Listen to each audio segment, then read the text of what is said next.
여러분, 한 주간 잘 지내셨나요? 자, 이제 그 2주차입니다. 지난 시간에 소득세 그 기본 개념에 대해서 살펴봤고, 이제 이번 주에는 소득세의 과세 요건에 대해서 살펴보도록 하죠. 자, 그래서 이제 이번 시간에 학습할 내용이 과세 요건이라는 게 무엇이냐. 자, 그래서 과세 요건에 대해서 기본 개념을 보고, 자, 그 다음에 이제 과세 요건은 뭐 과세 대상, 납세 의무자, 과세 표준, 세율이라고 얘기를 하고 있습니다. 자, 그래서 이 네 가지가 충족이 되면 비로소 과세를 할 수 있는 요건이 성립이 된 거죠. 자, 그래서 이 과세 요건에 해당하는 네 가지에 대해서 각각 살펴보고 마지막으로 이제 소득세, 산출세, 그래서 소득세에 대한 세액을 어떻게 산출하는지 그 소득세 산출세액에 대해서 학습하도록 하죠. 과세 요건이라는 것은 그 납세 의무의 성립 요건을 말합니다. 즉 일정한 현상 사실에 의해서 그 요건이 충족됨으로써 납세 의무의 성립이라고 하는 법률 효과를 발생하는 법률 요건을 말하는데, 이렇게 납세 의무의 성립 요건, 즉 납세 의무가 성립하는 그 법률 요건을 말하는 거죠. 즉 납세 의무가 성립이 돼서 법률 효과를 발생시키는, 즉 납세 의무가 성립이 됐기 때문에 납세 의무자는 이제 세금을 납부해야 될 의무, 즉 법률 효과를 발생시키는 법률 요건을 얘기하는 겁니다. 그래서 납세 의무를 성립이 돼서 납세 의무자가 이제 세금을 납부를 해야 되는 그 요건이 어떤 요건들이냐? 자, 바로 네 가지가 있는데 그게 바로 납세 의무자, 과세 대상, 과세 표준, 세율을 말하는 겁니다. 자, 그러면 납세 의무자라는 것은 누구에게, 그러니까 세금을 누구에게 부과할 것인지가 납세 의무자고, 자, 그 다음에 어떠한 것에 대해서 세금을 부과할 것이냐, 뭐 소득에 대해서 부과할 것이냐, 재산에 대해서 부과할 것이냐, 아니면 소비에 대해서 부과할 것이냐, 자, 어떤 것에 대해서 세금을 부과할 것인지를 판단하는 것을 과세 대상이라고 얘기를 하고, 자, 그렇다면 이제 무엇을 표준으로 해서 어느 정도의 세율로 부과할 것인가, 즉 무엇을 표준으로 하는 것을 과세 표준이라고 얘기를 하고 어느 정도로 부과할 것인가를 결정하는 것은 세율이라고 얘기할 수 있습니다. 자, 이런 것들의 요건을 말하는 것인데, 결국 과세 요건이라는 것은 과세권자가 조세를 부과함에 있어서 누구에게 납세 의무자죠. 어떠한 과세 물건의 과세 대상이죠. 무엇을 표준으로, 과세 표준을 말합니다. 어느 정도의 세율로, 그러니까 어느 정도로 부과할 것인가, 이걸 세율이라고 얘기하는 거죠. 이 네 가지 요건을 과세 요건이라고 얘기를 하는 겁니다. 자, 그러면 이러한 과세 요건은 조세 법률주의에 의하여 법률로서 규정하고 있는데, 과세 요건 법정주의와 과세 요건 명확주의를 지켜야 된다는 겁니다. 자, 이 세금이라는 것은 국가가 국가 재정 운영을, 국가를 운영하기 위해서 소요되는 자금을 세금이라는 것을 거두어 들여서 운영을 합니다. 자, 그래서 이 세금을 가지고 국방이라든지 또는 뭐 행정이라든지 치안이라든지 여러 가지 보건, 뭐 보건 의료라든지 뭐 복지라든지 여러 가지 공공 서비스를 제공하는 데 사용을 합니다. 자, 그러면 그러한 공공 서비스를 제공하는 데 사용하기 위해서는 재원이 필요하고, 그 재원을 어디서 충족을 하냐? 거의 세금에서 충족을 하는 겁니다. 그래서 이 세금이라는 것은 뭐 내고 싶으면 내고 말고 싶으면 말라. 자, 이렇게 하게 되면, 뭐 아니면 알아서 내라, 이렇게 하게 되면 세금을 거의 안 내는 사람이 많을 거라는 겁니다. 자, 그래서 이 세금에 대해서는 강제 징수가 부여되어 있습니다. 자, 그래서 우리가 민법상 채권 채무 관계에서 만약에 뭐 친구에게 돈을 빌려줬는데 친구가 돈을 갚지 않습니다. 자, 그러면 친구의 재산을 내가 함부로 뺏어올 수가 없죠. 자, 친구의 재산을 뺏어올 수 없고 내가 법원에 가서 압류를 하고 정당한 절차를 거쳐서 경매를 통해서 이제 법원에서 경매를 통해서 법원이 경매를 통한 매각 대금을 배당받는, 자, 그런 형식으로 이제 그 친구의 재산을 환수할 수가 있는데, 자 그래서 친구가 돈을 갚지 않았을 때, 즉 민사채권에 의해서는 법원의 경매에 의해서 이제 돈을 받을 수가 있습니다. 자 그런데 이 세금에 대해서 체납이 됐다, 즉 세금을 납부하지 않는 것을 체납이라고 얘기를 하는데, 세금을 납부하지 않는다 그러면 국가는 바로 체납자, 세금을 납부하지 않은 자의 재산을 강제로 압류해서 그 재산을 매각해서 세금으로 징수할 수 있습니다. 자, 이것을 강제성이라고 얘기를 하는 거죠. 자, 그러면 이 세금에 대한 이런 강제성으로 인해서 잘못하면 국가 공권력이 너무 강하게 작용하게 되면 납세자의 재산권이 부당하게 침해되는 문제가 발생이 되는 겁니다. 자, 그것을 견제하기 위해서 우리 헌법에 조세와 관련된 종류와 종목은 법률로 규정한다고 헌법에 규정되어 있습니다. 자, 그것을 우리가 조세 법률주의라고 얘기를 하는 거죠. 자, 그래서 이런 조세의 종목과 세율은 법률에 의해서 규정한다고 헌법에 규정되어 있기 때문에 헌법에서 규정되어 있는 이 조세 법률주의에 의해서 조세의 종목과 세율은 법률로서 규정하도록 하고 있기 때문에 결국 과세 요건이라는 것은 조세 법률주의에 맞게 규정이 돼야 된다는 겁니다. 자, 그래서 이러한 과세 요건은 조세 법률주의에 의해서 법률로서 규정해야 되고, 자, 이러한 법률로서 규정함에 있어서 과세 요건 법정주의와 과세 요건 명확주의를 지켜야 된다는 겁니다.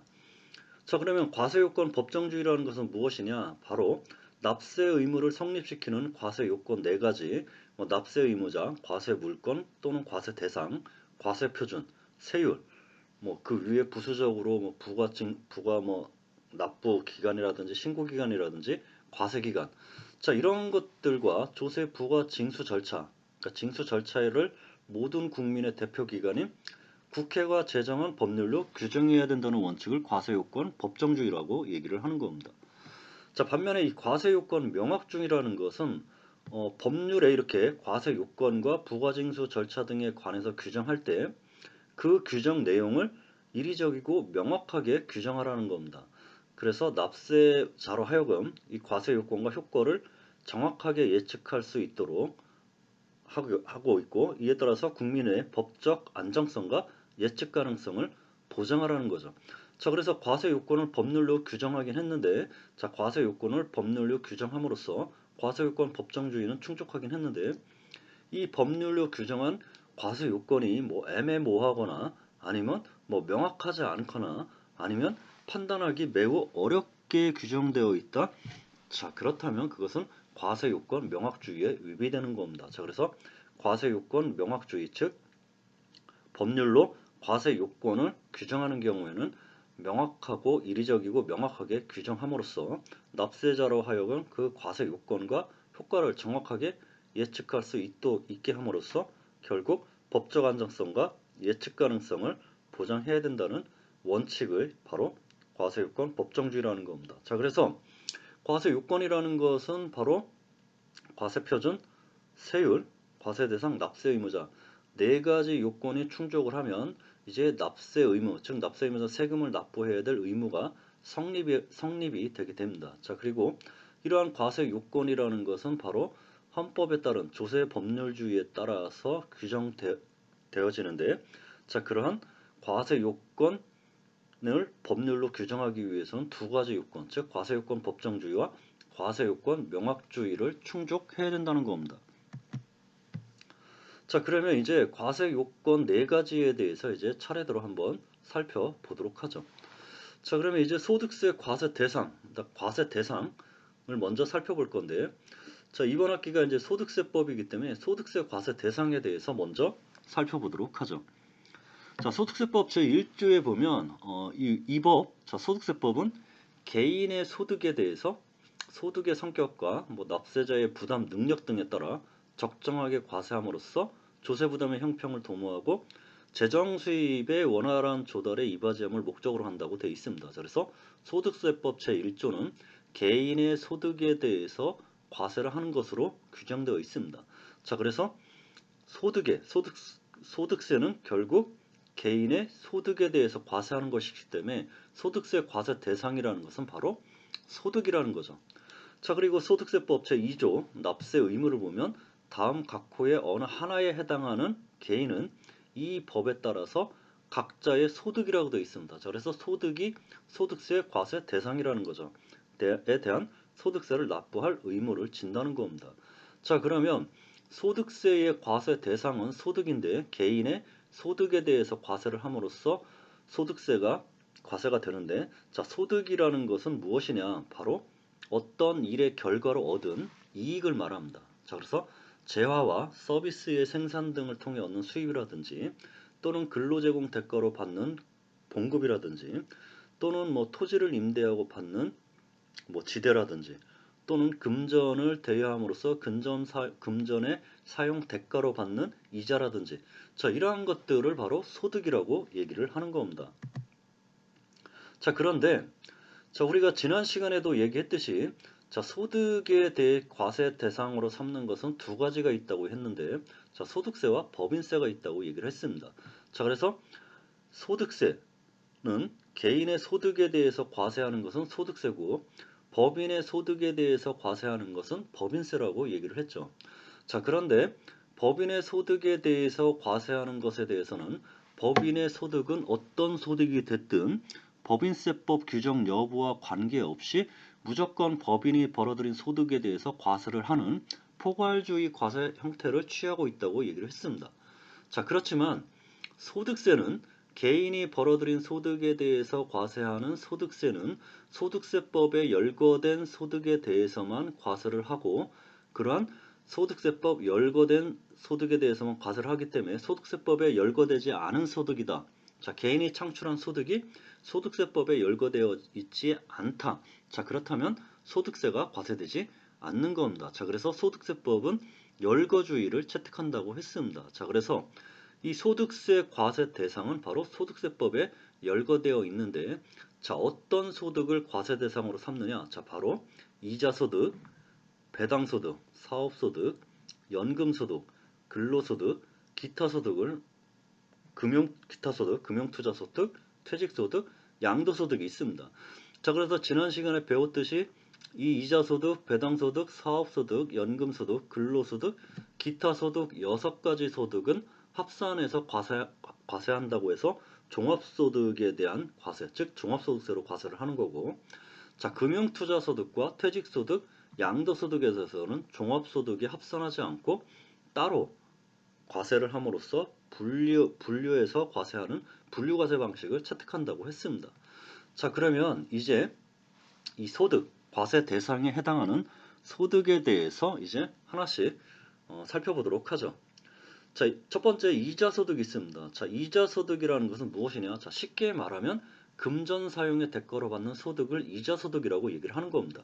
자, 그래서 내가 친구한테 돈을 빌려주고 그 돈을 빌려주고 나서 그 빌려준 돈에 대해서 매월 이자를 받습니다. 자, 그러면 내가 돈을 빌려줌으로써 친구는 그 돈을 사용할 거고 그 친구가 돈을 사용한 그 대가로 나한테 이자를 지급할 겁니다. 자, 그리고 언제까지 갚아라 그러면 그 시점에 가서 빌려준 돈을 갚겠죠. 그러면 그 기간 동안 돈을 빌려준 날로부터 돈을 받는 날까지의 기간 동안에 대해서는 이자를 줄 겁니다.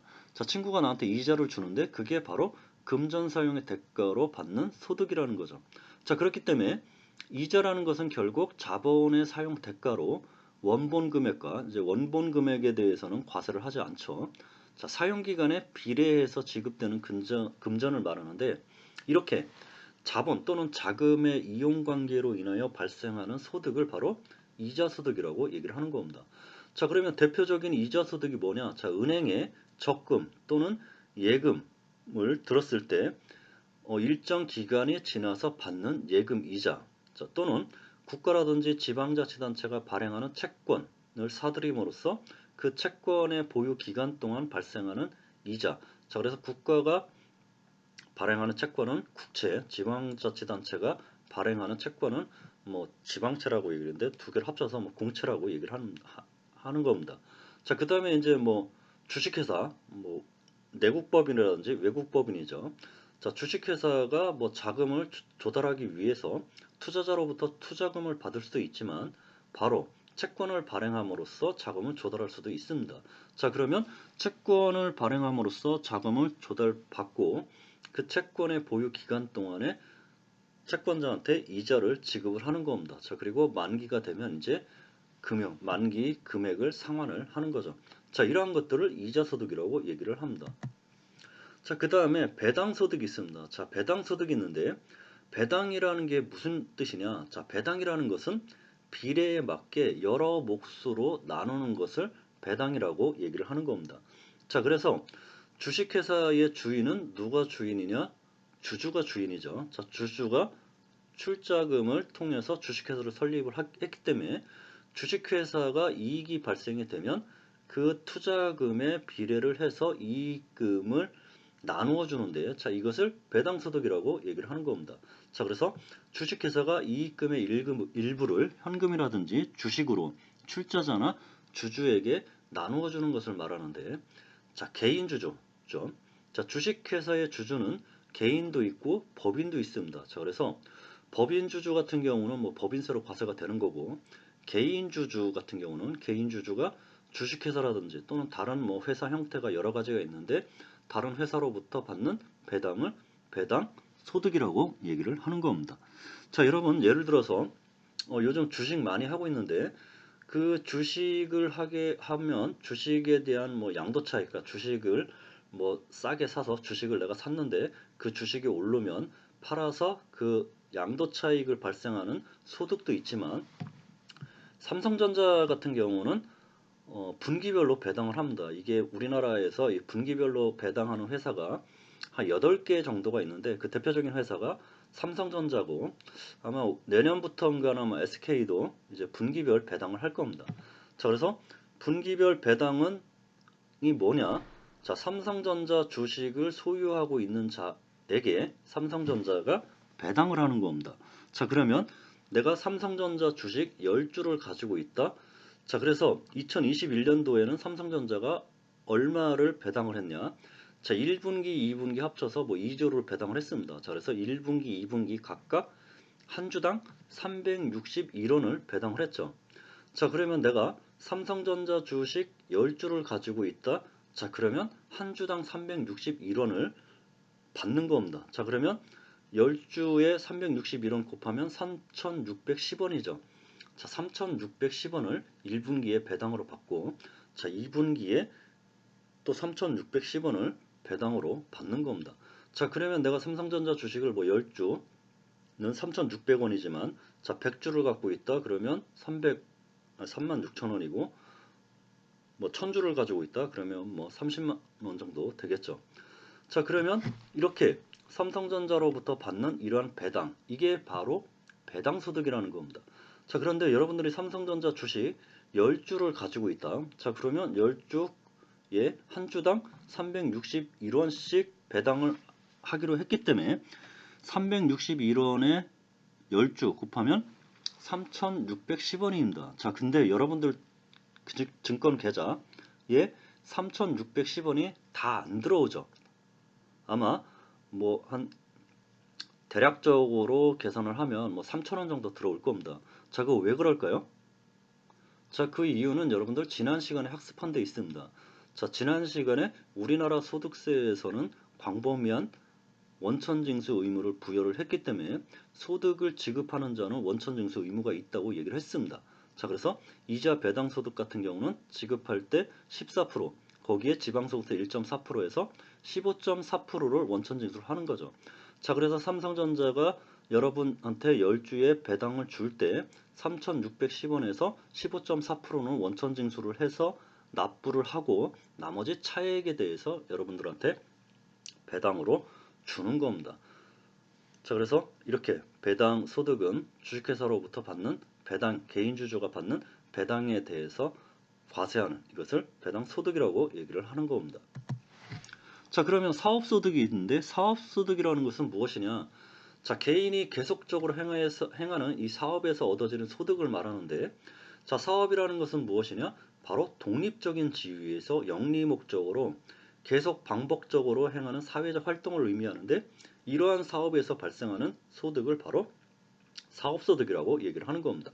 자, 그러면 결국 이 사업소득이라는 것은 사업에서 발생하는 소득이기 때문에 자산소득, 자, 내가 주식 또는 채권 이런 자산을 보유함으로써 발생되는 이자소득 및 배당소득과도 구별이 되고, 자, 근로제공의 대가로 받는, 즉 종속적인 지위, 내가 회사에 종속적으로 채용이 돼서 근로를 제공하고 그 대가를 받는 근로소득과도 구분이 되는 소득에 해당이 되는 겁니다.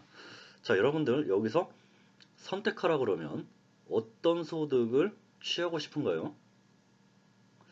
뭐 여러 가지 이유가 있겠죠. 어떤 분은 사업소득을 선택할 거고 어떤 분은 근로소득을 선택을 할 겁니다.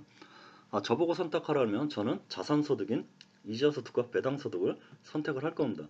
자, 왜냐면 사업소득이든 근로소득이든 나의 일이 필요하지만 자산소득에 대해서는 내가 어느 정도 일정의 자산 규모가 된다 그러면 채권과 주식에서 충분한 이자소득과 배당소득이 발생이 된다.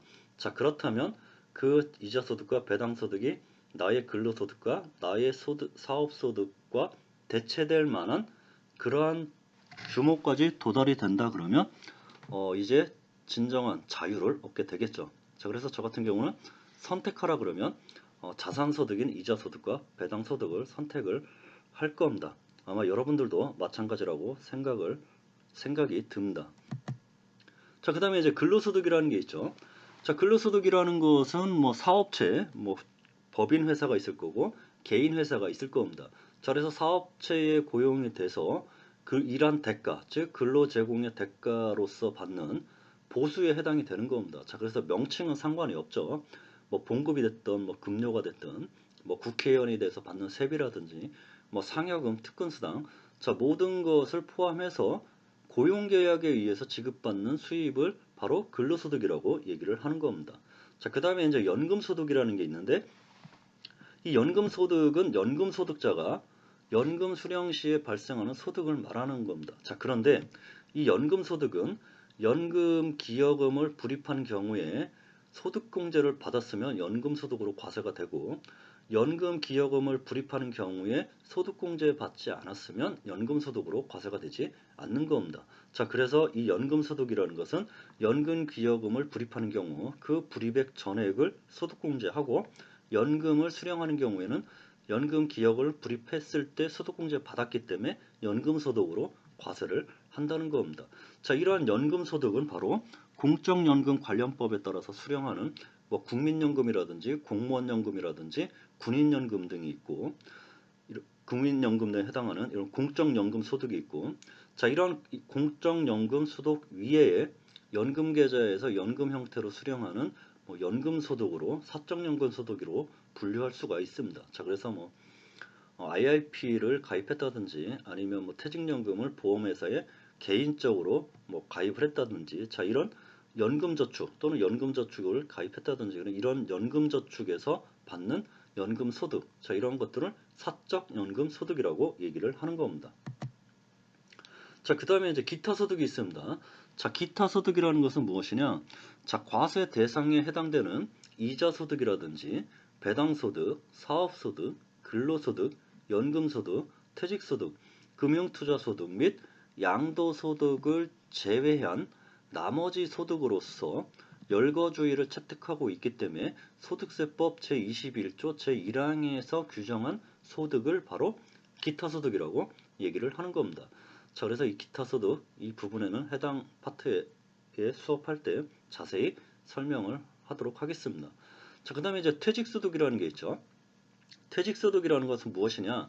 자, 바로 근로제공 대가, 즉 회사의 근로제공의 대가로 받는 급여에 대해서는 근로소득으로 과세가 되고, 자, 이제 최종적으로 회사를 다니다가 퇴직하는 시점이 되면 이제 퇴직금을 받게 될 겁니다. 자, 그러면 이러한 퇴직금은 바로 퇴직소득에 해당이 되고, 이렇게 근로자가 퇴직하는 경우에 사용자가 지급하는 금전, 기타의 급부를 말하는데, 자, 이것을 퇴직금이라고 보통 얘기를 하고, 이 퇴직금은 바로 퇴직소득에 대해서 과세를 하는 겁니다. 자, 그 다음에 이제 금융투자 소득이 있죠. 자, 이 금융투자 소득에 대해서는 잠시 쉬었다 하도록 하죠.